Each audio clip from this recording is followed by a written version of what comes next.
Okay जी, chapter number 1 से हम start करते हैं। चैप्टर नंबर 1 का जो नाम है that is word on the Albert's. अब इस चैप्टर में जो वेन्यू है वो बर्लेस्टन हाउस है और इंग्लैंड का शहर लंदन है। उसके अंदर बेसिकली ये एक कन्वर्सेशन हो रही है रुडोल्फ रिजेंडाइल की अपनी भाभी के साथ, रोज बर्लेस्टन के साथ। ठीक है। अब रोज जो है वो बड़ी नाराज है रुडोल्फ रिजेंडाइल से, क्योंकि वो काम नहीं करता और भाभी जो इसकी है वो ये बार बार उसको एग्री करती है इस बात पे कि तुम कोई जॉब करो। लेकिन रुडोल्फ रिजेंडाइल की जो नेचर थी, जैसे कि पहले बताया है कि वो थोड़ी एडवेंचर किस्म की नेचर थी, तो वो चाहता था कोई ऐसी जॉब मिले जो उसके हिसाब से, जो कि उसको अभी तक मिली नहीं थी। तो भाभी उसको बहुत ज़्यादा इम्फेसाइज करती है कि तुम कोई जॉब करो। तो भाभी उससे जेलस होती है। उसकी वजह ये थी कि उसके जो हेयर थे वो रेड थे और उसकी नोज जो थी लॉन्ग थी, जो कि रॉयल फैमिलीज, जो एल्बर्ट फैमिलीज की उनसे मिलती थी। तो इसके बारे में ऑलरेडी मैं इंट्रोडक्शन में बता चुका हूँ कि रेड हेयर की क्या कहानी है सारी। तो बहरहाल रोज जो है वो ऑफर करती है रुडोल्फ रिजेंडाइल को कि वो एक अटैची बन जाए सर जैकब रुडाइल का। सर जैकब रुडाइल जो थे, उन्होंने एक एम्बेसी खोलनी थी 6 महीने के बाद रुटानिया के अंदर। रुटानिया बेसिकली एक इमेजिनरी कंट्री है, जैसे मैं पहले बता चुका हूँ कि उसका कोई दुनिया में मौजूद नहीं है, बस टोटली इमेजिनरी कंट्री। तो वहाँ पे उन्होंने एम्बेसी खोलनी थी और उनकी भाभी जो रोज थी, उनकी ये ख्वाहिश थी कि जो रुडोल्फ रिजेंडाइल है वो उनके साथ अटैचिंग असिस्टेंट के तौर पर उनके साथ काम करे। लेकिन ये एम्बेसी उन्होंने खोली थी 6 महीने के बाद। अब रुडोल्फ रिजेंडाइल ने अखबारों में पढ़ा होता है कि रुडोल्फ एल्बर्ट द फिफ्थ की जो है वो कॉरोनेशन सेरेमनी होने वाली है। कॉरोनेशन सेरेमनी कहते हैं यानी रस्म ताजपोशी, जो कि होनी थी रुटानिया के अंदर। तो उसने कहा मैं रस्म ताजपोशी देखने के लिए जाऊँ, लेकिन उसे पता था कि मुझे इजाज़त कभी भी नहीं मिलेगी घर से।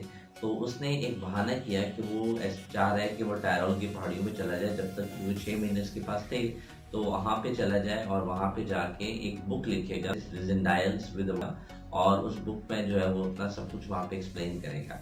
तो वो ये बहाना करता है और उस बहाने करने में वो कामयाब हो जाता है और वो इस बात में, उसके बाद यहाँ पे चैप्टर नंबर 1 जो है वो क्लोज हो जाता है हमारा। ओके, चैप्टर नंबर 2 हम स्टार्ट करते हैं concerning the colour of man hair. अच्छा, अब रुडोल्फ रिजेंडाइल जब इंग्लैंड से रवाना होता है तो पहला स्टॉप उसका जो होता है वो पेरिस में होता है, फ्रांस का शहर पेरिस में। और वहाँ पे उसकी मुलाकात अपने दोस्त से होती है जॉर्ज फीडरले, जो कि फ्रेंच एम्बेसडर होता है वहाँ पे इंग्लैंड का, यानी कि सफ़ीर होता है। तो वहाँ पे जॉर्ज फीडरले से मिलता है रुडोल्फ रिजेंडाइल, बहुत खुश होता है और उसके साथ ही वो दोनों रात का डिनर करते हैं और वहाँ पे जो म्यूज़िक होता है वहाँ का ओपेरा वो भी इंजॉय करते हैं। उसके बाद जॉर्ज फीडरले उसको लेके चला जाता है अपने घर में। तो वहाँ पे जॉर्ज फीडरले का एक दोस्त होता है बर्ट्रैंड, उससे उसकी मुलाकात होती है। और बर्ट जो था बेसिकली एक पोएट था और उसके साथ ही वो एक अखबार न्यूज़पेपर में वर्क करता था जिसका नाम था क्रिटिक्स, जो कि पेरिस के अंदर वो जो है पेपर छाया होता था। अच्छा, उसके बाद रात भर आपस में बातें करते रहते हैं और बातों ही बातों में पता चलता है कि जो बर्ट्रैंड है, उसको शॉर्ट में बर्ट भी कहते हैं। तो बर्ट जो था he used to love madam Antoinette Dubain, और वो एक फ्रेंच विडो लेडी थी। लेकिन उसका प्रॉब्लम ये था कि वो एक और शख्स से प्यार करती थी जो कि ब्लैक माइकल था, जिसके बारे में ऑलरेडी मैं पहले अपने इंट्रोडक्शन लेक्चर में बता चुका हूँ कि जो कि मॉर्गेंटिक मैरिज से पैदा हुआ था। खैर, ये बातें करते करते सो जाते हैं, बातें करते करते ये लोग सो जाते हैं और फिर सुबह उठते हैं और जॉर्ज फीडरले इसको लेके जाता है स्टेशन पे, और वहाँ पे जॉर्ज फीडरले इसके लिए टिकट बाय करता है ड्रेसडन की। ड्रेसडन बेसिकली जर्मनी और ब्रिटानिया के दरमियान जो है बॉर्डर सिटी था। अब जब वो ट्रेन में बैठता है रुडोल्फ रिजेंडाइल, तो देखते हैं उसकी जो फेलो ट्रैवलर होती हैं वो होती है मैडम एंटोनेट डुबैन। तो फीडरली जो है उसको कहता है कि तुम तो बड़े खुशकिस्मत हो, तुम्हारा सफ़र तो बहुत अच्छा गुजरेगा। और इसके साथ ही वो ये भी कहता है कि अगर यहाँ पे बर्ट होता तो वो बहुत ज़्यादा खुश होता अगर उसको यहाँ पे ट्रैवल करना होता। अब रुडोल्फ रिजेंडाइल जो है, अब वो जब पहुँचता है ड्रेसडन में और वहाँ पे न्यूज़पेपर में देखता है कि जो कॉरोनेशन सेरेमनी थी वो बजाय ट्यूसडे के होने के अब वेडनेसडे को हो रही थी। तो वो कहता है कि अगर मैं स्टेल्सा जाता हूँ तो वहाँ पे तो तमाम लॉजेस जो थे वो बुक हो चुके थे, और इसके अलावा वहाँ पे बहुत ज़्यादा मतलब जो पैसे भी बहुत ज़्यादा देने पड़ते, उसके बाद इतने पैसे नहीं थे। तो उसने कहा कि अब मैं क्या करूँ, तो उसको पता चला कि वहाँ पे एक करीबी एक स्टेट थी, सेंटर थी, जो कि 50 माइल्स अवे थी स्टेल्सा से और 10 माइल अवे थी ड्रेसडन से। तो वो कहता है कि मैं वहाँ पे चला जाता हूँ, और उसके बाद वो वहाँ पे करके सेंटा के लिए चला जाता है। और जो मैडम एंटोनेट डुबैन है वो सीधा स्टेल्सा के लिए रवाना हो जाती है। अब जब ये जेंडा में पहुंचता है तो वहाँ पे एक एम जो है सराय जिसे हम कहते हैं, सराय में जाता है। वहाँ पे जो एक बूढ़ी औरत की होती है और उसकी 2 बेटियां होती हैं। अच्छा, वो वहाँ पे पहुँचता है तो बूढ़ी औरत जो है उसको बताती है कि वहाँ के लोग जो है जो है ब्लैक माइकल को बहुत पसंद करते थे, क्योंकि ब्लैक माइकल उनके दरमियान में रहा था, जबकि जो किंग एल्फ्रेड था, जो कि एल्बर्ट द फिफ्थ था, जो कि जिसकी कॉरोनेशन सेरेमनी थी, वो ज़्यादा टाइम उसका जो है ना फॉरेन कंट्रीज के अंदर गुजरा था। तो इसलिए लोग ब्लैक माइकल को बहुत ज़्यादा पसंद करते थे वहाँ पे। वो बूढ़ी औरत भी ब्लैक माइकल को पसंद करती थी। अच्छा, इसके अलावा जो बूढ़ी औरत थी, उसकी जो छोटी बेटी थी, शी लव्ड जोहान। तो जोहान जो ड्यू कीपर था, वो उसको, यानी कि बॉडी गार्ड समझ लें ब्लैक माइकल का, वो उसको बहुत ज़्यादा जो है पसंद करती थी। तो उसने कहा छोटी बेटी ने कि जो हमारे जो किंग हैं, जो होने वाले किंग हैं एल्बर्ट, वो इस वक्त जो है वो शूटिंग लॉज ऑफ जेंडा में मौजूद हैं। और जब ये सुनता है तो जो डॉक्टर जेंडा है बड़ा खुश भी होता है कि वो भी जेंडा के अंदर मौजूद है और जो किंग है वो भी जेंडा के अंदर मौजूद है। अभी ये बातचीत चल रही होती है तो इतने में जोहान जो है वो एंटर होता है, और जैसे एंटर होता है तो वो शॉक हो जाता है रुडोल्फ विजेंटाइल को देख के, क्योंकि इसकी और किंग एल्बर्ट द फिफ्थ की जो रिजेम्बलेंस थी आपस में बहुत ज़्यादा है। क्योंकि इस बूढ़ी औरत और उनकी बेटियों ने किंग को नहीं देखा था ऑलरेडी किंग को, लेकिन जोहान ने ऑलरेडी किंग को देखा हुआ था। तो इन दोनों के दरमियान की रिजेम्बलेंस को देख के जोहान जो है बहुत ज़्यादा एकदम से शॉक हो जाता है, हैरत में आ जाता है। तो यहाँ पे हमारा चैप्टर नंबर 2 जो है वो खत्म होता है। ओके जी, चैप्टर नंबर 3 हम स्टार्ट करते हैं। इसका नाम है a merry evening with a distant relative. उसके बाद जब जोहान, वो यहाँ पर ख़त्म हुआ था चैप्टर नंबर 2 में कि जोहान जो है वो उसको देख के सरप्राइज हो जाता है। फिर जोहान उसको कहता है कि तुम्हें अगर स्टेल्सा जाना है तो वहाँ पे मेरी बहन का जो घर है वहाँ पे वो खाली पड़ा हुआ है, अगर तुम्हें वहाँ चाहते हो तो तुम्हें वहाँ पे किराए पे मिल सकता है।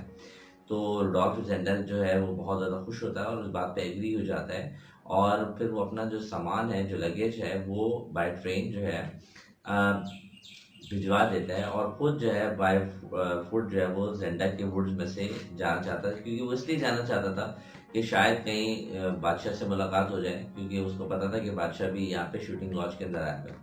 तो चलते चलते अचानक ठंडी हवा लगती है और दरख्तों के दरमियान में होता है, तो उसको थोड़ी सी नींद तारी हो जाती है। तो कहता है थोड़ी देर में रेस्ट कर लूँ, और वो दरख्त के तने के साथ जो है टेक लगा के रेस्ट करता है, और उसकी आंख खुलती है जब उस वक्त जब उसको 2 लोग उसके ऊपर झुके होते हैं और उसको घूर रहे होते हैं, गेजिंग कर रहे होते हैं।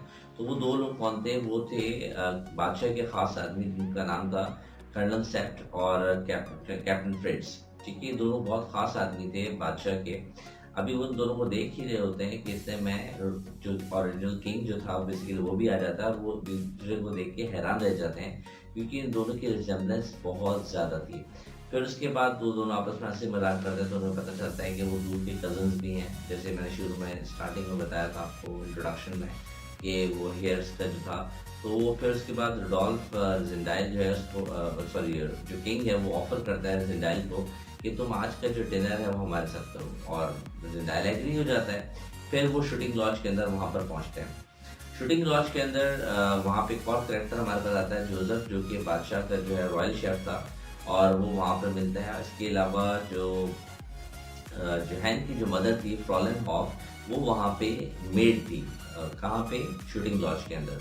और इतने में जब डिनर वहाँ पे सर्व होता है तो वहाँ पे एक जो वाइन बॉटल होती है वो सर्व की जाती है, और वाइन बॉटल भेजता है कौन? ब्लैक माइकल बादशाह के लिए। ठीक है, इसकी कहानी आगे बताऊंगा कि क्या हुआ था उस बॉटल की वजह से।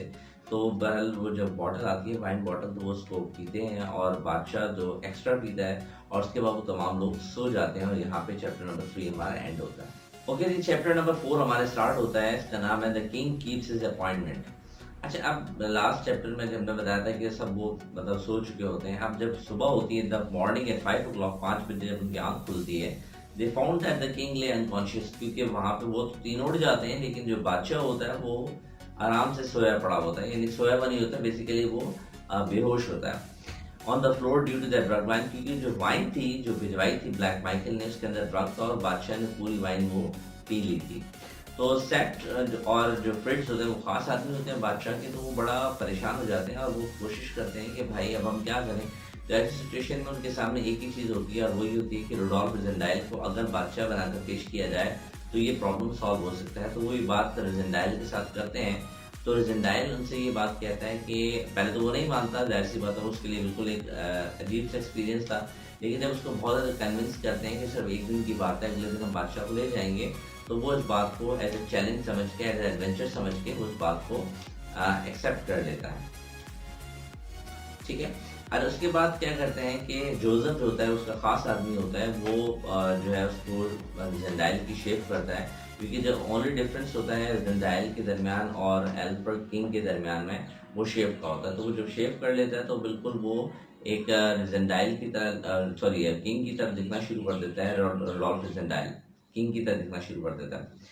अच्छा, इतने में जो फ्रॉलन जो थी, फ्रॉलन हॉफ, जिसका मैंने शुरू में बताया था, शी वॉज अ मेड, तो वही तमाम बातें सुन रही होती, तो उसको जो है वो जो कर्नल सेप्ट और फ्रिट्ज जो होते हैं वो उसको फ्रॉलिन को जो कोल सीलर में बंद करते हैं। इसके अलावा बादशाह को जो है वाइन सीलर में रखा जाता है, और फिर ये अब तैयारी करना शुरू करते हैं, और एट 9:30 फ्रिट्ज रिजेंडाइल और फ्रिट्ज जो है फ्रिट्ज रिजेंडाइल और सेप्ट जो है ये स्टाल्सा के लिए ट्रेन में रवाना हो जाते हैं। तो यहाँ पे हमारा चैप्टर नंबर 4 जो है वो कंप्लीट हो जाता है। चैप्टर नंबर 5 में स्टार्ट करते हैं, the adventure of an understudy. अच्छा, अब जब ये वहाँ पर पहुंचे, स्टेशन से उतरे, तो वहाँ पे आगे मार्शल स्ट्रैकन्स जो था वहाँ पे आया हुआ था। और मार्शल स्ट्रैकन्स कौन था? Basically he was the army chief of the Ruritanian country, और वहाँ का जो आर्मी चीफ था ये वहाँ पर मौजूद था। तो दे स्टार्टेड द जर्नी। अब रोटेनिया के अंदर दो शहर थे, मेन जो शहर थे, एक ओल्ड सिटी था और एक न्यू था। जो न्यू सिटी था वहाँ पे जो किंग के जो चाहने वाले बहुत ज़्यादा लोग थे, और जो ओल्ड सिटी था वहाँ पे जो ब्लैक माइकल था उसके जो चाहने वाले लोग थे वो बहुत ज़्यादा मौजूद थे। तो जब ये वहाँ से निकले तो वहाँ पे देखा कि जो है वहाँ पे मैडम एंटरनिटी बैन जो थी वो भी बैल्कनी पे खड़ी हुई थी, और उसने जैसे ही इसको देखा तो वो समझ गई कि ये तो वही बहरूपिया है या वो डिस्गाइज पर्सन है जो कि मेरे साथ ट्रेन के अंदर मौजूद था। तो वो फौरन से अंदर चली गई। खैर, ये लोग आगे अपना सफ़र जारी रखा, और they reached old town of Michael's lover where cathedral was situated. फिर इसके बाद ये ओल्ड टाउन में पहुंचे, वहाँ पे कैथेड्रल था। कैथेड्रल बेसिकली कहते हैं कि जो मुल्क का सबसे बड़ा जो चर्च होता है, दैट्स कॉल्ड द कैथेड्रल। तो ये वहाँ पे कैथेड्रल में पहुंचे, और उसके बाद वहाँ पे जो कैथेड्रल के अंदर गए तो पहली दफ़ा रिजेंडाइल की जो मुलाकात हुई वहाँ पे हुई प्रिंसेस फ्लाविया के साथ। और प्रिंसेस फ्लाविया कौन थी? आपको बताया शुरू में, she was the heroine of the novel. और उसके बाद उसकी मुलाकात वहाँ पे ब्लैक माइकल के साथ भी हुई, जो कि वहाँ पे सबसे बड़ा जो विलन था उसके साथ हुई थी। अब ब्लैक माइकल जाहिर सी बात है जब उसने देखा तो वो बड़ा हैरान हुआ, क्योंकि वो एक्सपेक्ट नहीं कर रहा था कि यहाँ पे जो किंग आ सकेगा। बहरहाल duke Michael was shocked to see him in the cathedral. The cardinal perform the coronation ceremony. और अच्छा, कार्डिनल कौन होता है? कार्डिनल जो होता है ये मुल्क का सबसे बड़ा जो पादरी होता है उसको कार्डिनल कहा जाता है। जो दुनिया का सबसे बड़ा था उसको पोप कहते हैं। ठीक है। और इसके बाद कार्डिनल ने वहाँ पे कॉर्नेशन सेरेमनी यानी रस्म ताजपोशी शुरू की। After the ceremony old lord Topham British ambassador in Strelsau come to congratulate him. अब वहाँ पे एक और शख्स उसे जो कांग्रेचुलेट करने आया तो वो था लॉर्ड टॉफिन। अब ये जब आया तो एकदम से रिजेंडाइल जो था थोड़ा सा परेशान हो गया कि कहीं मुझे ये पहचाने न ले, क्योंकि ये ब्रिटिश एम्बेसडर था ऑलरेडी वहाँ पे इंग्लैंड के अंदर, और कई दफ़ा इसकी डांस पार्टीज के अंदर रिजेंडाइल ने शिरकत की थी। तो ये परेशान हो गया कि कहीं मुझे वो पहचाने न लगे। But lord Topham could not recognise him, लेकिन लॉर्ड टॉफिन इसको रिकॉग्नाइज नहीं किया, और इस चीज़ ने उसको बड़ी तसल्ली दी रिजेंडाइल को कि भाई मुझे इसका मतलब पहचान कोई भी नहीं रहा यहाँ पे, जब इतना अहम शख्स यानी करीबी शख्स मुझे नहीं पहचाना तो और लोग मुझे कैसे पहचानेंगे। They all reached the palace after that. उसके बाद वो तमाम लोग पैलेस में चलेंगे। तो यहाँ पे चैप्टर नंबर 5 हमारा जो है वो एंड होता है। ओके, चैप्टर नंबर 6 हम स्टार्ट करते हैं, the secret of a cedar. उसके बाद पैलेस में वो लोग आ गए थे। उसके बाद कर्नल सेट और doctor Rassendyll went to shooting lodge in the evening. अच्छा, वो शाम को जो है ना इवनिंग में वो प्लान करते हैं कि जो ओरिजिनल किंग है उसको वापस लेके आए ताकि डॉक्टर रिजेंडाइल की जो जान छूट जाए इस तमाम प्रोसेस से। लेकिन जब वो वहाँ पर पहुँचते हैं किंग को लेने के लिए शाम को जब शूटिंग लॉज में, तो वहाँ पे बड़ा अजीब वाक्य देखते हैं कि Fraulein Holf was not in the cool cedar.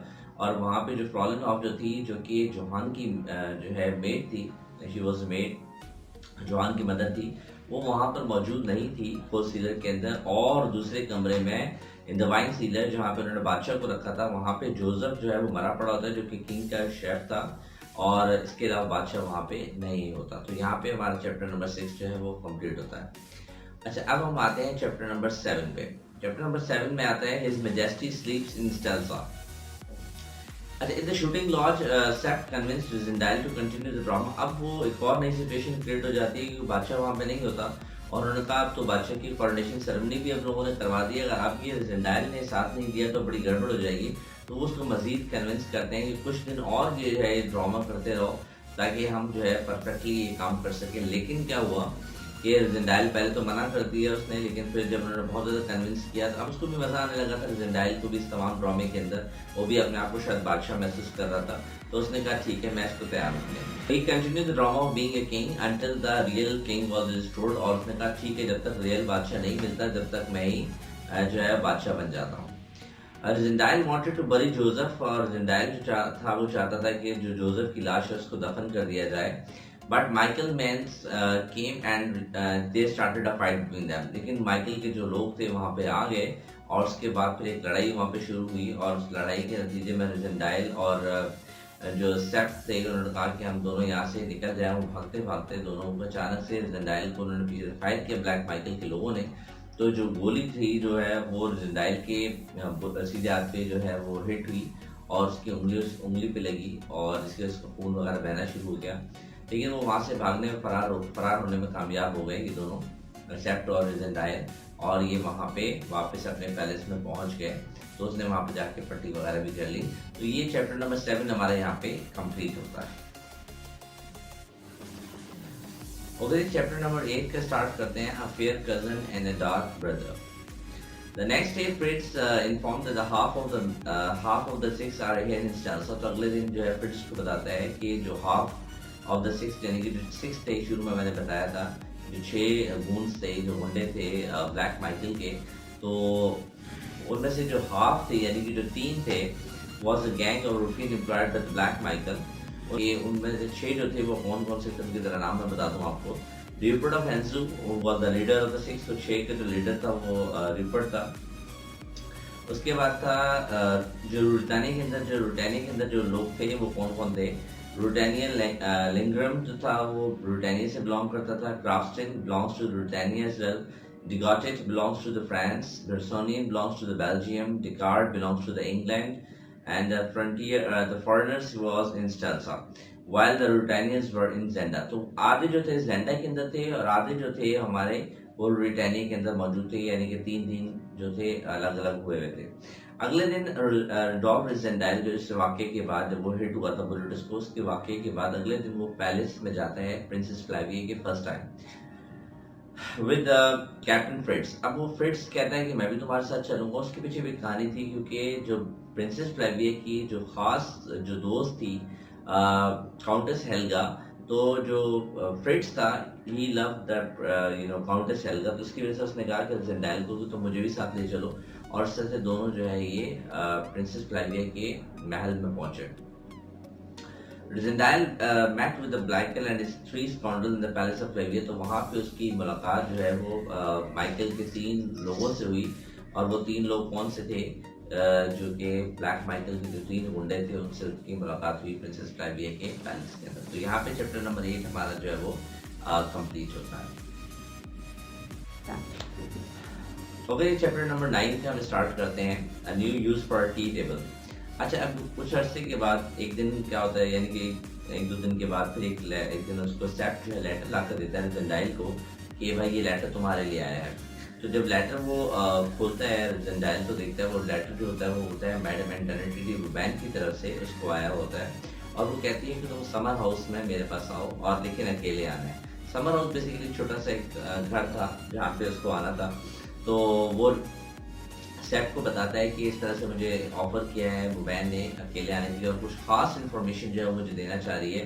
तो सेप्ट कहता है कि ठीक है मैं साथ चलता हूँ, लेकिन मैं बाहर खड़ा हूँ और तुम अकेले अंदर जाना। तो वो दोनों इस बात पे एग्री हो जाते हैं। Rudolf Rassendyll went inside. जब वो पहुंचते हैं वहाँ पे समर हाउस में, तो जो सेप्ट होता है वो बाहर खड़ा होता है, और ज़िंदाइल जो है वो समर हाउस के अंदर चला जाता है। और उस रात को while sat outside inside the summer house he met with the madam Juvan. She told him everything about the Duke plans. अच्छा वो अंदर जाता है तो अंदर उसकी मुवैन से मुलाकात होती है, तो फिर पूछता है कि तुमने मुझे यहाँ पर क्यों बुलाया, तो मुवैन को बताती है कि जो ब्लैक माइकल का जो प्लान है वो उसको बताती है। प्लान क्या था कि वो ब्लैक माइकल चाहता था कि रडोल्फ ज़ेंडल को मार दे और मारने के बाद वो खुद जो है प्रिंसेस फ्लेविया से वो शादी कर ले। तो इतने में ज़ेंडाया पूछता है उससे कि भाई इस तमाम प्रोसेस में तुम्हारा क्या फ़ायदा है, तुम मुझे क्यों बता रही हो, तुम तो खुद जो है ब्लैक माइकल के साथ मिली हुई हो। उसने कहा मैं इसलिए बता रही हूँ क्योंकि मुझे पता है कि अगर तुम मर गए तो ब्लैक माइकल जो है वो प्रिंसेस फ्लेविया से शादी कर लेगा, तो मैं नहीं चाहती कि ब्लैक माइकल की शादी जो है प्रिंसेस फ्लेविया से हो। तो इसलिए मैं तुम्हें प्लान बता रही हूँ तुम ताकि इस प्रोसेस को यानी कि तुम प्रिंसेस फ्लेविया से तुम्हारी शादी हो जाए ताकि ब्लैक माइकल उससे शादी ना कर पाए। तो अभी ये बातें चल ही रही होती हैं, तो शी एक्सपोज माइकल प्लान वो उसको बता देती है। अच्छा ये तो खैर हमने डिस्कस कर लिया। अच्छा अभी भी बातें चल ही रही होती हैं मोबैन की, और तो तीन जो गुंडे होते हैं, जो तीन गूंस होते हैं ब्लैक माइकल के, वो वहाँ पर पहुँच जाते हैं। कौन कौन होते हैं? डिकार्ड, बेसोनिन और डिकार्ड, वो वहाँ पर पहुँच जाते हैं डोर पे, और फिर वो उसको डिकार्ड जो होता है वो ऑफर करता है 50,000 ब्रिटिश पाउंड कि ये 50,000 ब्रिटिश पाउंड तुम ले लो और जो है ये अपने ड्रामेबाजी ख़त्म करो और यहाँ से चले जाओ। और चूंकि ज़ेंडाया जानता था कि ये झूठ बोल रहे हैं, इनमें से कोई सदाकत नहीं है, तो वो कहता है अच्छा ठीक है, लेकिन वो सब कहने से पहले वहाँ पे एक आयरन टेबल पड़ा हुआ होता है, उस आयरन टेबल को उठा के अपने सामने ऐसे रख लेता है जैसे ढाल बना के रख लेता है, और वो कहता है ठीक है। अब दरवाज़ा खोलता है, जैसे ही दरवाज़ा खोलता है वो तीनों उस पर फायर करते हैं, और वो चूंकि उसके सामने आयरन टेबल होती है तो वो जो बुलेट्स होती हैं वो आयरन टेबल से टकरा जाती हैं और उसको नुकसान नहीं पहुंचता ज़ेंडाया को, और ज़ेंडाया फिर वो आयरन टेबल उनकी तरफ फेंकता है जिससे वो तीनों गिर जाते हैं, और ज़ेंडाया जो है वो उन पर फायर करता है जिससे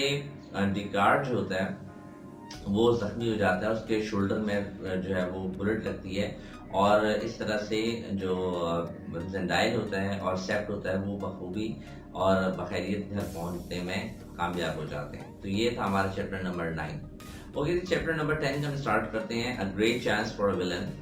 अच्छा, Duke Michael and the three scoundrels move to Zenda. अब जब वो समर हाउस में वो तीनों मूव्स जिसको मारने में नाकाम होते हैं, तो वो सारे के सारे जो ब्लैक माइकल उनको ज़ेंडा में भिजवा देता है कि तुम लोग नाकाम हो गए हो, और उस नाकामी की वजह भी उसको मालूम हो जाती है कि इसकी नाकामी की वजह कौन थी, मैडम एंटेनिटी वुबैन। तो वो क्या करता है, उसको मैडम को एंटेनिटी वुबैन को अपने ज़ेंडा के कैसल में उसको कैद कर देता है। उसके बाद सेप्ट अरेंज बॉल डांस सेरेमनी। अब बॉल मतलब ये बैट बॉल नहीं है, basically it was ball ceremony, यानी कि एक डांस सेरेमनी जो है वो अरेंज करता है। कौन अरेंज करता है? बेसिकली सेप्ट अरेंज करता है, ताकि क्योंकि लोगों के दिमागों में बहुत ज़्यादा नेगेटिविटी फैल गई थी ज़ेंडाया और प्रिंसेस फ्लेविया के हवाले से कि ये लोग आपस में प्यार मोहब्बत नहीं करते, या इस तरह की ऐसी कोई बात चल रही थी। तो उसने एक सेरेमनी अरेंज की ताकि लोगों के दिमाग से ये शक व शुबात ख़त्म हो जाए कि ये ऐसी कुछ बात है और वो दोनों आपस में बहुत ज़्यादा मोहब्बत करते हैं, तो ये बात लोगों के जहन में बैठ जाए। तो उसने एक डांस सेरेमनी अरेंज की है। पेपर में क्वेश्चन में बात आ जाता है बॉल वाला कि what was the ball ceremony, या ball what was who arrange the ball, तो ये इस तरह के क्वेश्चन पेपर में भी आ जाता है। तो बॉल मीन्स अ डांस सेरेमनी। तो उस र्यूमर्स को ख़त्म करने के लिए ये एक बॉल सेरेमनी जो है वहाँ पे अरेंज की गई। अच्छा जी, उसके बाद when they were left alone, Rodolphe Zendel got emotional and fell in love with the Princess Flavia। अब फिर सब चले गए तो Rodolphe Zendel जो है अंदर हकीकत प्रिंसेस फ्लेविया से मोहब्बत करने लगा था। तो वो जो है अपने इमोशंस और जज्बात पर काबू नहीं रख पाया, और प्रिंस जब वो अकेले हुए तो उसने प्रिंसेस फ्लेविया को बताने की कोशिश अभी शुरू ही की थी that he was going to disclose the true identity, but Sept came, क्योंकि Sept वहाँ पर मौके की तलाश में था। वो जानता था कि ऐसा ना हो कि हमारा जो है भांडा फूट जाए, तो उसने फ़ौरन से संभाल लिया सिचुएशन को, और ज़ेंडाया को मना किया कि तुम ये क्या कर रहे हो, तुम सारी कहानी जो है ख़राब कर दोगे। Then he stopped at that, और फिर उसके बाद चैप्टर नंबर 10 हमारे यहाँ पे ख़त्म होता है। ओके जी, चैप्टर नंबर 11 के स्टार्ट करते हैं, hunting a very big bore, यानी एक बहुत बड़े रीछ या सुअर का शिकार बेसिकली कहा जाता है। तो रुडोल्फ ज़ेंडाइल जो है वो अगले दिन जाता है मार्शल स्ट्रैगन्स के पास, जो कि आर्मी चीफ होता है वहाँ का, और वो उसके पास जाता है और उसको जिम्मेदारी देता है प्रिंसेस फ्लेविया की कि भाई उसको उसकी जान को खतरा है, तो मैं यहाँ पर नहीं हूँगा क्योंकि मैं जा रहा हूँ अपनी पूरी टीम के साथ लड़ने के लिए ज़ेंडा में ड्यूक के साथ। तो उससे लेकिन तुम्हारे पे पूरी जिम्मेदारी होगी कि तुमने प्रिंसेस फ्लेविया का पीछे का ख्याल रखना है, कोई इसको चोट या कोई इसको तकलीफ ना पहुँचे, तो ये तुम्हारी जिम्मेदारी है। ये जिम्मेदारी देने के बाद मार्शल स्ट्रैगन्स को वो वापस आ जाता है और अगले दिन अखबारों में वो एक खबर लगवाता है कि जो king was going to hunting या एक्सकर्शन इन ज़ेंडा, कि वो किंग जो है वो वहाँ पे ज़ेंडा में गया है और वहाँ पे ताकि शिकार वगैरह करने के लिए वहाँ पे कुछ दिन वो स्टे करेगा। तो ये खबर अखबारों में छपती है ताकि लोगों को बिल्कुल भी पता ना चले कि अंदर की स्टोरी क्या है। तो ये हमारा चैप्टर नंबर 11 यहाँ पे कंप्लीट होता है। अच्छा जी, अभी हम बात करेंगे चैप्टर नंबर 12 की। इसका नाम है I receive a visitor and अ बेटा हुक। बेटा हुक का मतलब होता है यानी कि जब हम मछली का शिकार करते हैं तो उसमें कुछ ना कुछ हम कांटे के अंदर लगाते हैं ताकि मछली हमारे शिकार में आ सके। तो इसमें भी थोड़ा सा स्लाइड्स में हम भी एक्सप्लेन करेंगे, इस चैप्टर नंबर 12 में ये बताएंगे। तो ज़ेंडाइल और लास्ट चैप्टर में मैंने ये कहा था कि वो सब के सब रेडी हो जाते हैं जाने के लिए। तो ज़ेंडाइल सेप्रोफ्रिट्स और उनके 10 जो लोग होते हैं वो स्टार्ट करते हैं वहाँ से अपना सफ़र रुटानिया से ज़ेंडा के लिए। लेकिन वो डायरेक्ट ज़ेंडा नहीं जाते बल्कि वो एक दरमियान एक जगह होती है दैट इज़ कॉल्ड वहाँ पे टेलिनम में एक जगह होती है। वहाँ पे वो बेसिकली फ्रिट्स का एक दोस्त होता है, इसका नाम होता है स्टेंसिल्स। तो वहाँ पे उसके पास क़याम करते हैं और वो बेसिकली स्टेंसिल्स यहाँ पे नहीं होता बल्कि अब्रॉड में रहता है। तो वो खुशी से अपना जो स्टैच्यू होता है वो दे देता है ज़ेंडाइल और उसकी टीम को। अच्छा, उसके बाद ये 10 लोग जो होते हैं और ज़ेंडाइल की टीम जो होती है वो ट्रुथ फाइंड करने के लिए कि बादशाह कहाँ है, क्योंकि वो जो 10 लोग होते हैं उनको हकीकत नहीं बताई जाती पूरी कि हम लोग क्यों कहाँ जा रहे हैं। उनको ये नहीं बताया जाता कि ये ओरिजिनल ज़ेंडाइल नहीं है, बल्कि ये कहा जाता है कि हम एक मुहिम पे जा रहे हैं जिसमें हमें एक बादशाह को जो है ना छुड़ाना है। उन्होंने ये नहीं बताया कि कौन बादशाह है, क्या है, सारी चीज़ें, लेकिन सिर्फ उनको आधा सच बताया जाता है। ज़ेंडाइल और उसकी जो टीम होती है, जो 10 लोग होते हैं, उनको ये बताया जाता है। उसके बाद रात का जब खाना होता है तो ज़ेंडाइल और फ्रिट्स जो होते हैं ये दोनों रात का खाना नहीं खाते बल्कि चहलकदमी करते हुए ज़ेंडा में निकल जाते हैं। और ज़ेंडा में आपको चैप्टर नंबर 2 याद होगा जिसमें हमने कहा था कि एक इन में वो ठहरते हैं, यानी कि सराय में ठहरते हैं। तो वहाँ पे दोबारा वो सराय में जाते हैं। वहाँ पे वो एक बूढ़ी औरत होती है और उसकी 2 बेटियाँ होती हैं, 2 छोटी बेटी होती है। तो वो उससे कहते हैं कि वो जोहान से मिलना चाह रहे हैं और जोहान जो है वो उससे क्यों मिलना चाह रहे थे, और बेसिकली वो जोहान को किडनैप करना चाहते थे क्योंकि जोहान जो था वो सारा ज़ेंडा के बारे में जानता था, ज़ेंडा के किले के बारे में मुकम्मल तौर पर जानता था। तो उन्होंने कहा कि हम जोहान से मिलना चाहते हैं और कहाँ पे मिलना चाहते हैं, जो eight second milestone of ज़ेंडा।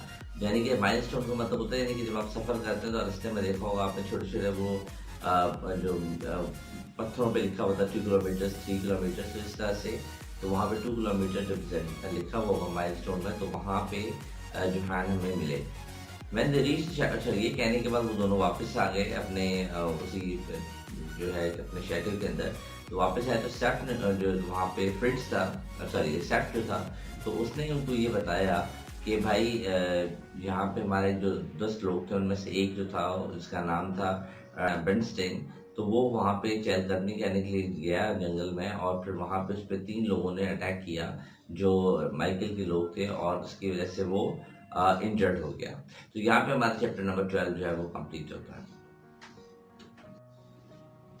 Okay, chapter number 13 का हम स्टार्ट करते हैं। चैप्टर नंबर 13 का नाम है improvement on the Jacobs ladder. अब ये जैकब्स लैडर क्या चीज़ है बेसिकली जैकब्स कहा जाता है याकूब अलैहिस्सलाम को, और लैडर यानी उनकी सीढ़ी। अब ये इनका थोड़ा सा पीछे अगर बैकग्राउंड में जाऊँ तो याकूब अलैहिस्सलाम ने जब देखा था कि कुछ फरिश्ते जो हैं वो आसमान से ऊपर आ रहे हैं, नीचे जा रहे हैं सीढ़ी के जरिए, तो बेसिकली उसको जैकब्स लैडर कहा जाता था। तो अब यहाँ पे जैकब लैडर कहने का मकसद ये है, आगे चल के बताऊंगा, कि एक पाइप था जो कि बेसिकली जो ज़ेंडा का जो किला था वो 2 हिस्सों में डिवाइड था, एक पुराना था और एक नया था। और उन दोनों के दरमियान में एक अदद जो है ड्रॉ ब्रिज लगा हुआ था, यानी कि ब्रिज लगा हुआ था। और ड्रॉ ब्रिज का मतलब होता है यानी कि वो ब्रिज उठ भी सकता था और गिर भी सकता था और नीचे पानी था। अब वो जो कंट्रोल था ड्रॉब्रिज का वो टोटली माइकल के हाथ में था, ब्लैक माइकल के हाथ में था। वो जब चाहता था ड्रॉब्रिज को गिरा देता था, जब चाहता था उसको उठा देता था। और जो किला था उसके अंदर एक पाइप लगा हुआ था, जो पाइप सीधा मोट में यानी कि खंदक में गिरता था और उस खंदक के अंदर पानी भरा हुआ था। और उस खंदक के जो बराबर में जो जंगलात थे, जो जेंडा के जंगलात थे। तो इस तरह से एक छोटी सी पिक्चर मैंने आपको दी, किस तरह से ये जो है वो बना हुआ था झंडा का जो किला था। अच्छा खैर, Rupert of Hentzau again came to meet Rassendyll. अब र्यूपर्ट ऑफ हेंजू दोबारा आया और मिलने के लिए रिजेंडाइल से, क्योंकि वो चाहता था कि उससे कुछ डील करे, वो डील करना चाह रहा था। और डील उसने क्या किया कि 1 मिलियन पाउंड ले लो और यहाँ से चले जाओ, क्योंकि र्यूपर्ट ऑफ हेंजू को मालूम था कि जो रिजेंडाइल है वो असली बादशाह नहीं है। तो उसने उसको ऑफर किया कि भाई 1 मिलियन पाउंड ले लो और यहाँ से चले जाओ। रुडोल्फ रिजेंडाइल जो था उसने उस ऑफर को रिफ्यूज कर दिया। उसने कहा नहीं मैं तो नहीं लूंगा। अब रिजेंडाइल और ये दो रिपोर्ट की जो बात हो रही थी, तो उसके साथी तो थे रिजेंडाइल के थोड़े दूर खड़े हुए थे, ये दोनों आपस में बातचीत कर रहे थे। तो रिजेंडाइल जब रिपोर्ट जो था उसको जब मौका गनीमत लगा तो उसने क्या किया कि उसके हाथ में खंजर था, डाइडर था, जो कि उसने उसको स्टैप कर दिया, खंजर को घूम दिया उसके शोल्डर के अंदर रिजेंडाइल के। और उसके बाद क्या हुआ, रिजेंडाइल को जब खंजर लगा तो उसका खून बहना शुरू हो गया और खून बहने की वजह से वो उसकी हालत ऐसी हो गई, वो अनकॉन्शियस हो गया, यानी कि बेहोश हो गया। जब रिजेंडाइल को होश आया तो उसने देखा कि उसके सरहाने के पास जो है वो उसके दोस्त बैठे हुए थे। और जुहान जो था, जिनका प्लान था लास्ट चैप्टर में बताया था उसको किडनैप करने का, जुहान वहाँ पे किडनैप था और उसको रस्सियों से बांधा गया था और रस्सियों से बंधा हुआ वहाँ पे बैठा हुआ था। और उसके बाद रिजेंडाइल और उसकी टीम ने फाइंड आउट किया कि भाई जेंडा की जो लोकेशन अंदर से वो किस तरह से है ताकि वो किंग को रेस्क्यू कर सकें। तो यहाँ पे हमारा चैप्टर नंबर 13 जो है वो कंप्लीट होता है। ओके, चैप्टर नंबर 14 को हम स्टार्ट करते हैं, a night outside the castle. अच्छा, अब ये खबर जो थी कि रिजेंडाइल जो है बेसिकली वो जख्मी हो चुका है। बेसिकली वो तो किंग के बारे में बात होती है, लेकिन ओरिजिनल तो रिजेंडाइल था। तो princess Flavia came to Zenda when she heard about the injury of Rassendyll. तो प्रिंसेस प्लेगिया को जब ये खबर मिली कि बादशाह जो है वो जख्मी हो गया है, तो फौरन से जेंडा के लिए रवाना हो गई।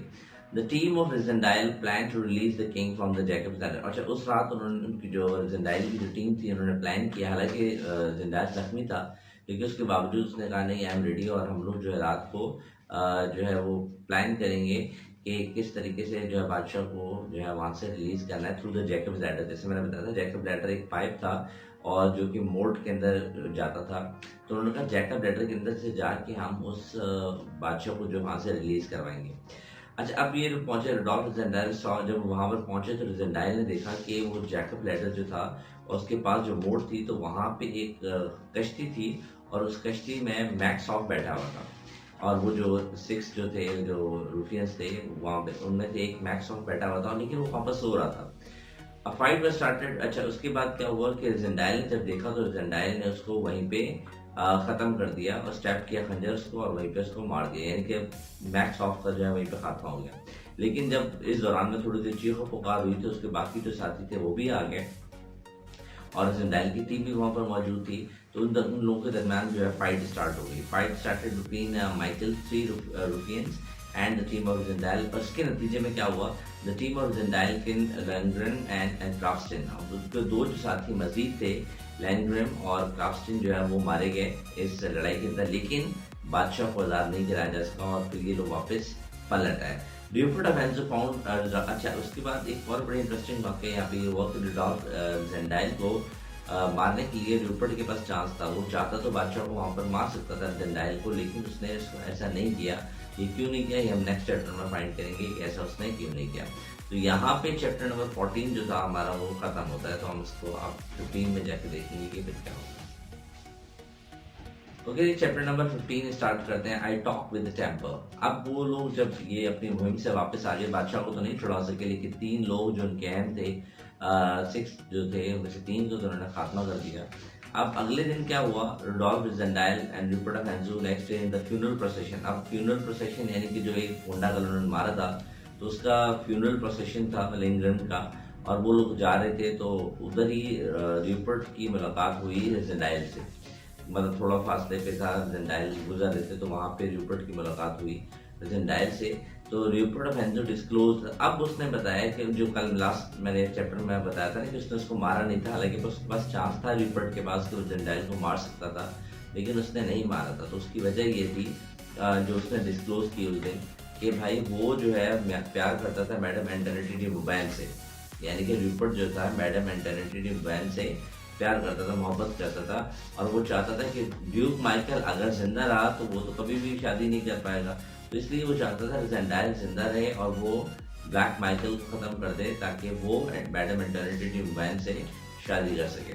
तो ये इसका पीछे जो था बैकग्राउंड था रूपर्ट का, और वो ये चाहता था कि ऐसा हो जाए। और फिर उसने रूपर्ट ने एक ऑफर भी किया जेंडाइल को, उसने कहा कि ऐसा करो तुम ब्लैक माइकल को मार दो, मैं मैडम एंटोनेटी बुबैन से शादी कर लूँगा, तुम प्रिंसेस वैली से शादी कर लेना, और हमारे रास्ते जो है वो बहुत साफ हो जाएगा, तुम अपने रास्ते मैं अपने रास्ते। और यहाँ पे जो चैप्टर नंबर 15 हमारा जो है क्लोज होता है। ओके, चैप्टर नंबर 16 का स्टार्ट करते हैं, अ डेस्परेट प्लान। अब डेस्परेट प्लान क्या था कि Johann told Rudolf Rassendyll that the Duke Michael imprisoned a physician from Estelsa in the cell of king। अब उसने जोहान ने एक और बात बताई कि चूंकि जोहान अब काफ़ी हद तक जो है ना इनसे मिल चुका था इनकी टीम के साथ, तो जोहान ने एक बात बताई कि भाई एक एस्टेल्सा से एक फिजिशियन आया हुआ है और वो बेसिकली बादशाह को देखभाल के लिए आया था, लेकिन जब उन्होंने देखा कि अब इसको असलियत पता चल चुकी है तो उन्होंने फिजिशियन को भी बादशाह के साथ ही कैद में डाल दिया है कि अगर बादशाह ठीक नहीं हो तो हम तुम्हें भी मार देंगे। तो ऐसे बात तो फिजिशियन को अपनी जान के लाले पड़ गए। तो उसने कहा भाई मैं अगर इसको ठीक नहीं करूँगा तो ये मुझे मार देंगे। तो फिजिशियन भी यानी कि उसके साथ ही वहाँ पे उन्होंने कैद कर दिया है। ये बात बताई जोहान ने रुडोल्फ ज़ेंडाइल को। अच्छा, उसके बाद जोहान ने एक और भी इंफॉर्मेशन दी that the cell is locked of day by Detchard and Bersonin. अब उसने कहा कि दो लोग हमेशा सेल की रखवाली कर रहे होते हैं जहाँ पे बादशाह कैद है। तो डिकार्ड एंड बेर्सोनियन एट नाइट, यानी कि रात में डिकार्ड और बेर्सोनियन वहाँ पे जो है उसकी रखवाली कर रहे होते हैं उस सेल की, और रूपर्ट ऑफ हेंजू और डिगाटेड और डे के वक्त जो है उसकी रखवाली कर रहे होते हैं, यानी कि हर वक्त जो है दो लोग उस सेल की रखवाली कर रहे होते हैं। उसके बाद जेंडाइल जो था वो समझ गया ये जो है जो लालची आदमी है, तो थोड़ा सा उसको मजीद लालच दिया जाए। तो उसने उसको कहा कि मैं तुम्हें 50,000 पाउंड दूंगा। जेंडाइल ने कहा जोहान से कि मैं तुम्हें 50,000 पाउंड दूंगा, तुमने क्या करना है, ये रात को जो मेन गेट है वो कैसल का वो तुमने खोलना है, ठीक है। और उसके बाद उसने जोहान को एक नोट भी दिया कि मुबैन जो है वो पहले से कैद थी, उसको भी तुमने ये नोट देना है ताकि और उसके अंदर एक प्लान था उसके लिए मुबैन के लिए। तो उन्होंने कहा ये प्लान जो है तुम नोट जो है मुबैन को दे देना और फिर उसके बाद मामला ख़त्म हो जाएगा। तो मुबैन को जो नोट दिया उसमें उन्होंने क्या कहा था कि रात के जब 2 बजेंगे तो तुमने जो है ना वो एक ड्रामेबाजी करनी है, चीखना चिल्लाना है, रिपोर्टर और माइकल का नाम लेना, ताकि थोड़ी सी पैनिक क्रिएट हो जाए और उस पैनिक के दौरान वो दरवाज़ा खोल दे जो है ना और हम लोग फिर एंटर हो जाए और फिर वहाँ पे हम लोग किले में अटैक करके बादशाह को वहाँ से छुड़वा लें। सो स्ट्रैकन्स की जिम्मेदारी उन्होंने लगाई कि भाई तुमने फ्लेवी के पास ही रहना है टेलिनम के अंदर, क्योंकि वहाँ पे वो टेलिनम में पहुंची हुई थी फ्लेविया। जब उसने सुना था जेंडाइल जख्मी है तो तब से वो वहीं पर थी। तो मार्शल स्ट्रैकन्स को कहा तुमने वहीं पे रहना है, और बाकी वो साथियों के साथ अपने प्लान के लिए वो रेडी हो गया। तो यहाँ पे हमारा चैप्टर नंबर 16 जो है वो खत्म होता है, desperate plan. Okay, chapter number 17 से हम स्टार्ट करते हैं, यंग रूपर्ट्स मिडनाइट डाइवर्शन, यानी कि रूपर्ट की रात की शैतानियाँ। अब वो क्या है शैतानियाँ हम आपको डिस्कस करते हैं। Rudolf Rassendyll went to the castle of Zenda according to plan. अब इनकी जो टीम होती है ज़ेंडाइल की, उनका एक प्लान होता है और उस प्लान के अकॉर्डिंग वो ज़ेंडा पे अटैक करने वाले होते हैं। तो इसकी जो टीम है वो लेफ्ट साइड से जाएगी और ज़ेंडाइल जो है वो राइट साइड से जाएगा, ठीक है। यानी कि जो जैकब्स लैडर है उसकी तरफ से जो है वो ज़ेंडाइल जाएगा। अब जैसे दोबारा से बता दूं कि दिन के 2 किले थे, एक ये किला है और एक ये किला है, और इन दोनों के दरमियान में एक ड्रॉब्रिज लगा हुआ है। जो पहला वाला किला है जो न्यू वाला है उसके अंदर जो है मैडम एंटोनेटी बुबैन जो है वो वहाँ पे कैद दी है। अब उन्होंने जो पैगाम भेजा था उसमें ये भी कहा था कि मैं जेंडाइल ने कहा था कि मैं देखूंगा, आपने खिड़की के पास रहना। अब वो जेंडाइल जो है वहाँ पे पहुँच जाता है अपने लोकेशन पे और उसकी नज़र होती है मैडम एंटोनेटी बुबैन की खिड़की के ऊपर। वो वहाँ से देख रहा होता है कि मैडम जो एंटोनेटी बुबैन अपने प्लान के अकॉर्डिंग वहाँ पे किस तरह से शो करेगी। The window was open and the saw Rupert trying to hold the man। अब जब वहाँ से ये देखता है मंजर, जो रुडोल्फ ज़ेंडाइल होता है वो खड़ा होता है, मंजर देखते हैं खिड़की में से कि रूपर्ट जो होता है वहाँ पे वो मैडम एंटोनेटी बुबैन से शरारत कर रहा होता है, उसको पकड़ने की कोशिश कर रहा होता है।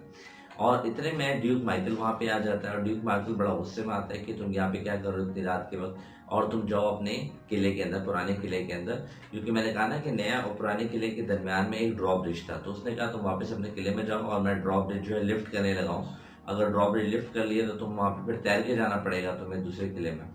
तो वो वहाँ से उसको मतलब निकाल देता है। ब्लैक माइकल जो है रूपर्ट को वहाँ से निकाल देता है मैडम एंड डेटेक्टिव वैन के कमरे में से। At 1:30 a.m., Rudolph Zendal saw Rupert again.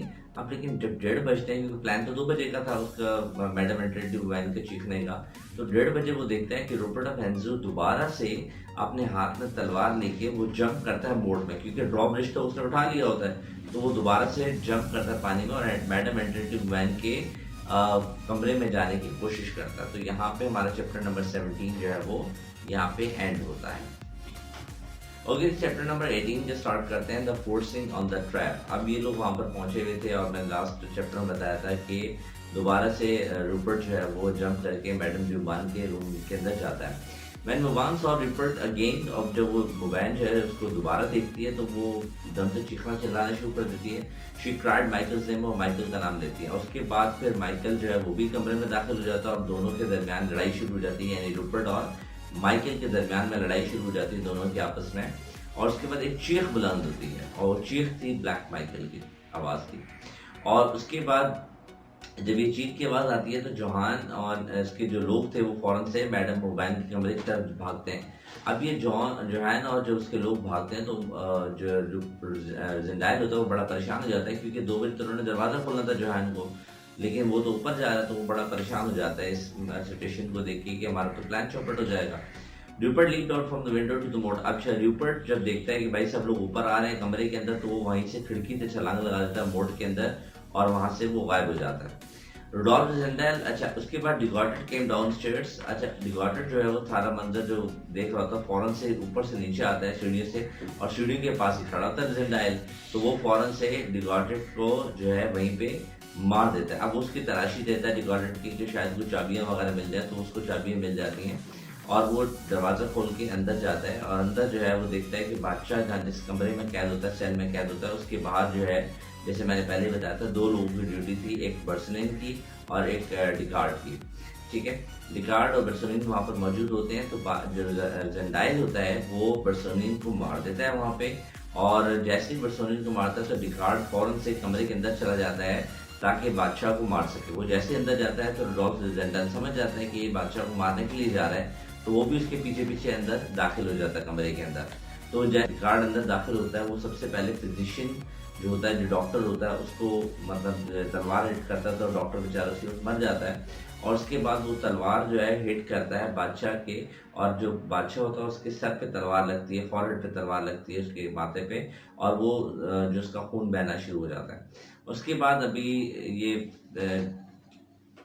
अच्छा, उसके बाद जब ज़ेंडाइल देखता है कि भाई इसने बादशाह को जख्मी कर दिया, तो ज़ेंडाइल फौरन गुस्से में आ जाता है और वो तलवारबाजी करते हुए डिकार्ड का भी सर उड़ा देता है, यानी इसको भी मार देता है। अब इतने में उसको देखता है बादशाह जख्मी पड़ा हुआ, तो अभी सोच ही रहा होता है कि मैं क्या करूँ, कि उसको ड्रॉप ब्रिज के खुलने की आवाज़ आती है, यानी कि ड्रॉप ब्रिज खुल रहा होता है। ही सीज्ड अ रिवॉल्वर एंड, और वो अपना रिवॉल्वर निकालता है और कमरे से बाहर आ जाता है। तो यहाँ पे चैप्टर नंबर 18 हमारा जो है वो कंप्लीट हो जाता है। ओके, चैप्टर नंबर 19 के स्टार्ट करते हैं, face to face in the forest.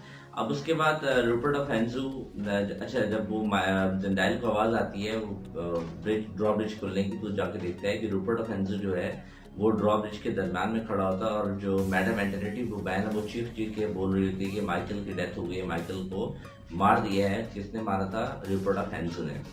ठीक है, और फिर उसके बाद मैडम एंटोनेटी वुबैन गुस्से में उस पर फायर करती है रूपर्ट ऑफ हेंजू पे, जो कि वो शॉट मिस हो जाता है। रूपर्ट ऑफ हेंजू दोबारा से वो मोड में छलांग लगा देता है, खंदक में छलांग लगा देता है, और वहाँ से वो निकलने में कामयाब हो जाता है। अब उसी मोमेंट में जो ज़ेंडाइल था वो उसका पीछा करता है, यानी कि वो रूपर्ट ऑफ हेंजू को देख लेता है, तो वो भी उसका पीछा करता है। लेकिन इसी मौके पे रूपर्ट ऑफ हेंजू क्या करता है कि वहाँ पे एक लड़की जो होती है वो वहाँ पे उसके पास घोड़ा होता है, वो जंगल में खड़ी होती है, तो वो बच्ची से घोड़ा लेके और उस पर बैठ के फरार में कामयाब हो जाता है। इतने में उसको सेट भी नज़र आ जाता है, जो है ज़ेंडाइल को सेट नज़र आ जाता है, और वो बताता है कि भाई हमने बादशाह को रेस्क्यू कर लिया, बादशाह ठीक है और तुम्हें परेशानी की ज़रूरत नहीं है।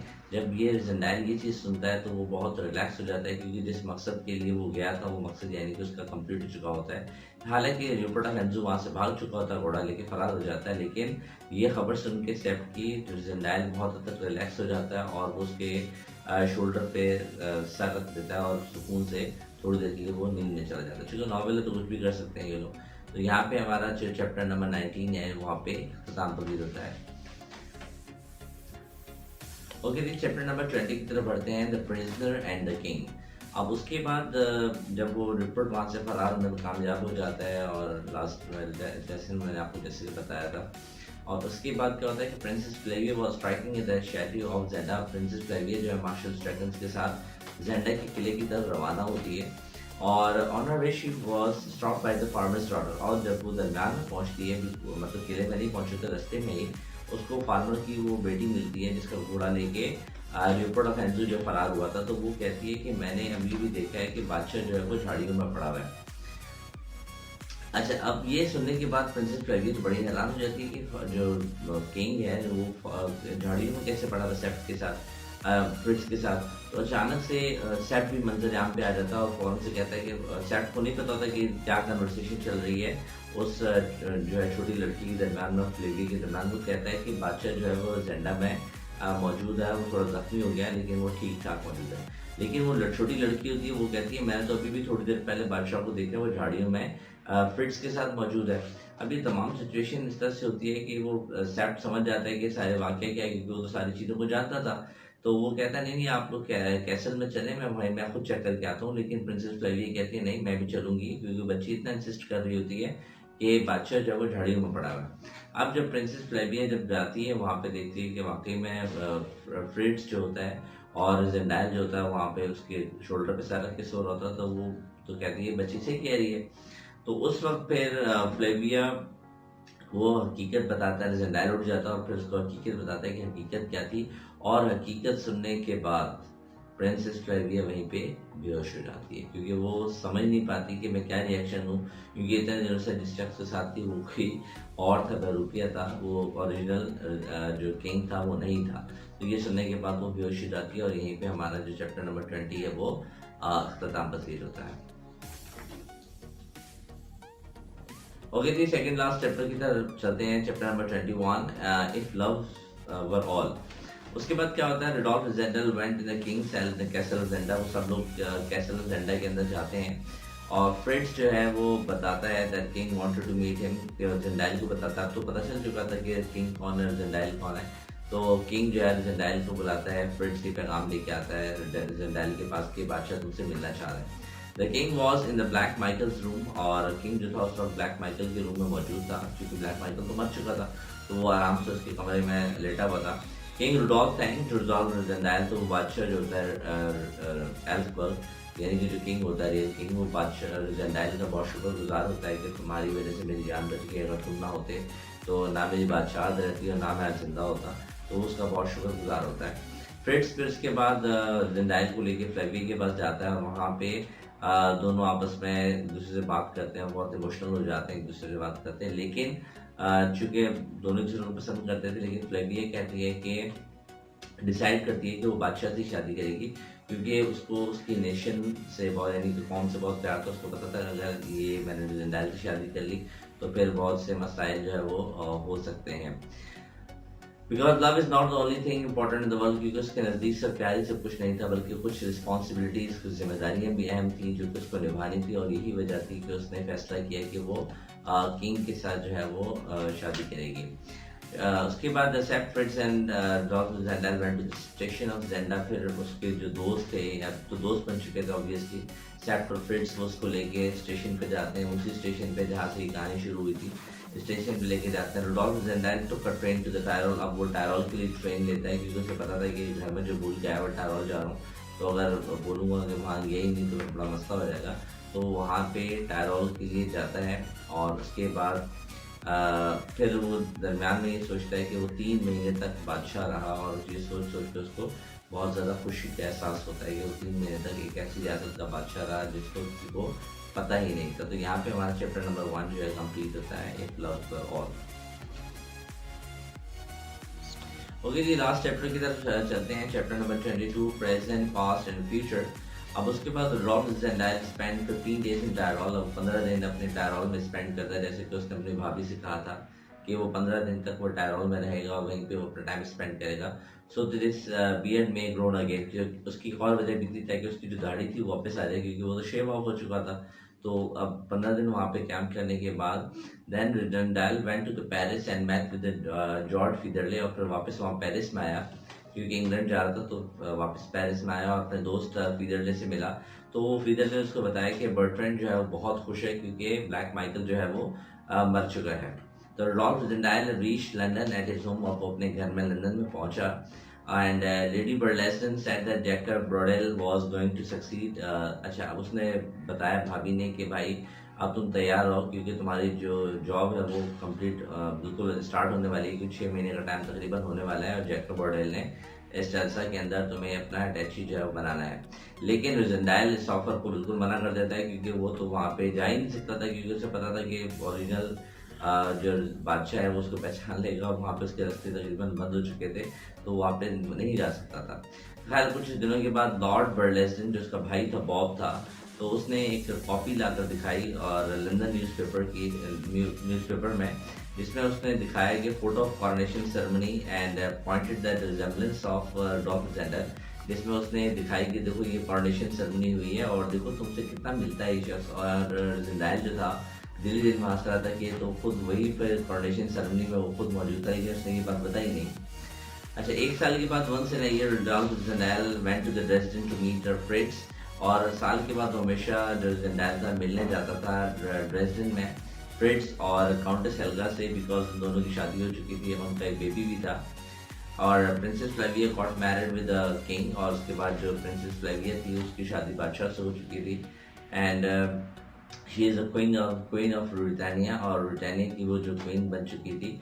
और उसके बाद डॉक्टर जेंडर ने हमेशा खुदा का शुक्र अदा करता था, और इस बात पे कि उसने दुनिया की सबसे नोबल लेडी से मोहब्बत की। और यहाँ पे हमारा जो नॉवेल है वो ख़त्म होता है, prisoner of Zenda by Anthony Hopkins. Thank you very much.